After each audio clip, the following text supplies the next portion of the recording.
What would you do if your entire tribe threatened you because you were protecting someone they hated? That's what happened to Abu Talib, a respected leader caught between his love for his nephew and the fury of all of Quraysh. As the Prophet Muhammad continued to call people to Allah, his message spread like light piercing darkness. Quraysh grew restless.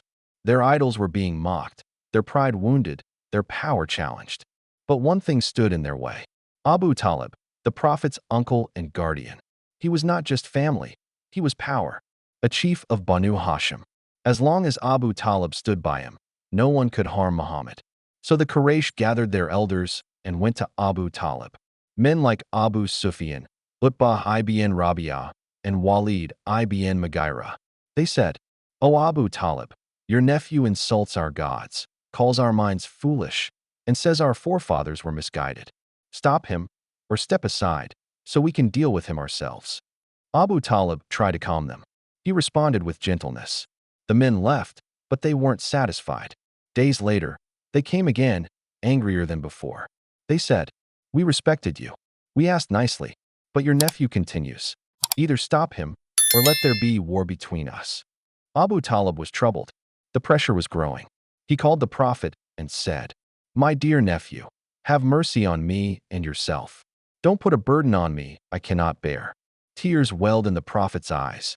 He replied, "O my uncle, by Allah, even if they put the sun in my right hand and the moon in my left, I will not abandon this mission until Allah completes it, or I die trying." Silence. And then Abu Talib looked at him, his voice trembling but firm. "Go, my nephew. Say what you wish. By Allah, I will never give you up." Later, Quraysh came with a deal. They brought a handsome young man named Amara. They said, "Take him as your son, strong, noble. In return, hand Muhammad over to us. We'll kill him. A life for a life." Abu Talib stood in disbelief. "You want me to raise your son while you kill mine? What a horrible trade. I will never accept it."